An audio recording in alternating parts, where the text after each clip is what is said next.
Hi, would you like and subscribe? Thank you. Hey, kid, have you ever heard of the phrase, rebel without a cause? I have. Was not expecting Dill to step up. And I brought an example. Like, show and tell? Yep. I'm done waiting. Let's do this already. So, which Efficient is your example of a rebel without a cause? Yep. She is always dissatisfied with the world. Sunshine makes me mad. And she likes to pick fights that don't make any sense. Pickles make no sense. And she's always breaking the rules. I broke her roof. Oh, I'm aware.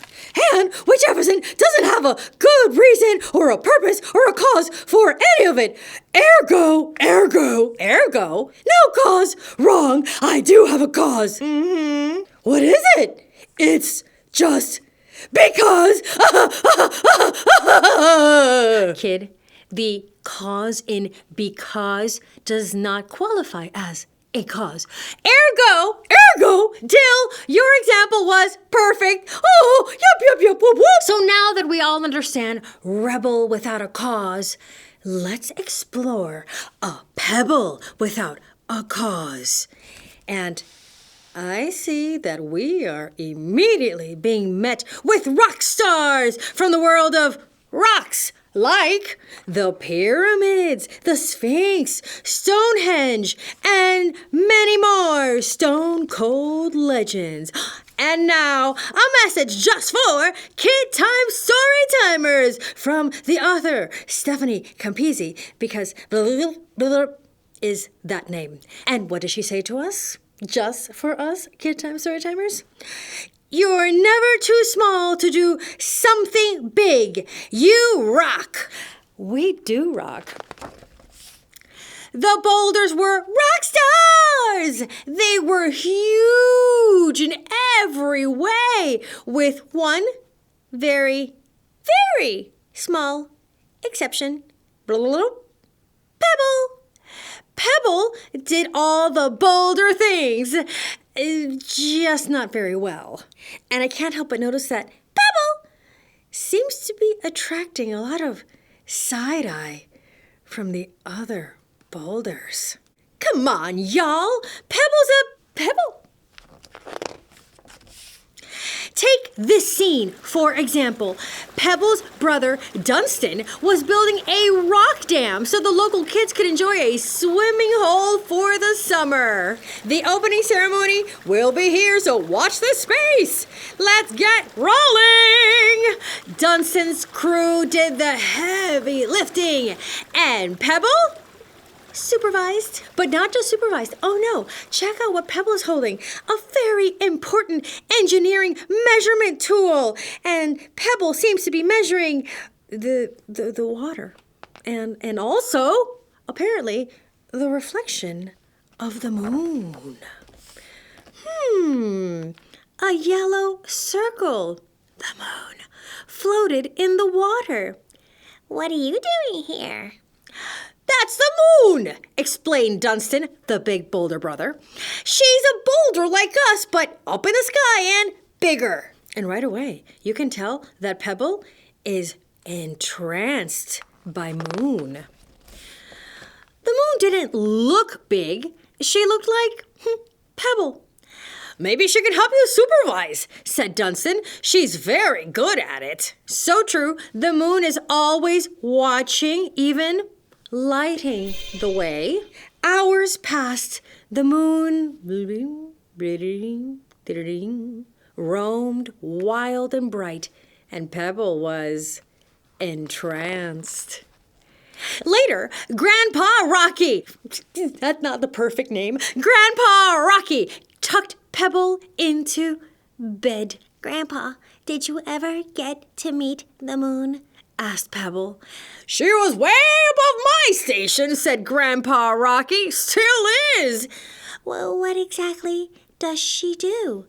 She shapes the ocean tides and so much more. And as Pebble is getting ready for bed, getting tucked in under that nice soft green leaf, you can tell that everyone is starting to relax. This rock right here is having a nice cup of chamomile. The frogs are croaking their final croaks of the evening. Ribbit, the earth is at rest. But Pebble couldn't sleep. He rolled out of bed and down to where? The dam. And look who he wanted to see again. He waved at the moon, and she waved back. Under her watchful gaze, Pebble felt as big and as capable as his boulder family.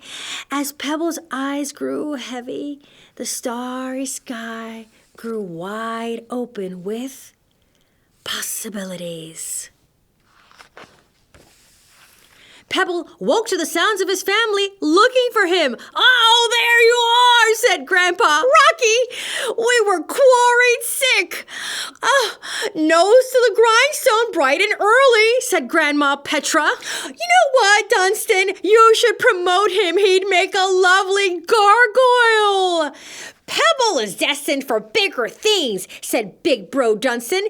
"He'll find his purpose." Isn't purpose another word for cause? As a matter of fact, Dill, it is. I knew it! Meantime, you know what I think Pebble has already found? His happy place, right there. The night of the opening ceremony rolled around. Rolled because they're rocks, get it? Rock and roll. "Thank you for coming out tonight," Dunstan thundered. "You rock!" And they've all gathered, where else? Rockefeller Plaza.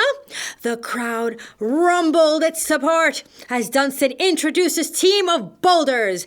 And last but not least, our supervisor, Pebble! And there's Pebble, not far from the water's edge, and the moon that Pebble loves. Pebble waved shyly, and as he did, he saw something strange. The yellow circle, notice, the moon's reflection, the yellow circle in the water had broken. It was waving out. What is he asking? Moon, what's wrong? Water was spurting from the dam. Uh-oh, it sprung the leak. I'm much too big to plug it. If the dam collapses, the swimming hole will flood, exclaimed Grandma Petra, sounding petrified. And this is no time to be playing with words, but I cannot help myself. They were stuck between a rock and a hard place, which is like saying basically, oh no, oh yes. "I will find my purpose." Echoing Dunstan's words, an idea grew bright in Pebble's mind. If the moon could float across space and water and shape the ways of the world, I could too. So what did Pebble do? Pebble rolled full tilt towards the dam. Go, Pebble, go! Everyone's watching. They are counting on you, little guy. And what's gonna happen? Oh, and then Pebble skipped across the water to the other side. The other side? The other side. And what's on the other side? I think it might be Pebble's destiny. Like, you mean its cause? Basically. His purpose? Yes. His raison d'etre? Oui. Oh, indeed. What awaits on the other side? Let's find out. Oh. Suddenly, peace. Oh. Do you see a big leak and chaos? No? Do you know why? Pebble had plugged the leak. The moon was full again, undisturbed in the water, and full again was also Pebble's heart. He had done his first big bouldery thing in his own special Pebbly way. Because all this time, Pebble thought, I'm too small to be helpful. Pebble was exactly the right size to save the day. And the view was magnificent. The swimming hole, the rock pile, the moon, and Pebble with a cause. I liked it better when Pebble had no purpose. Well, I prefer when everyone has a life filled with purpose and knows what their special gift is to the world. You would. I like a life with lots of eyeballs. You would. This entire thing has become a conversation without a cause. You would.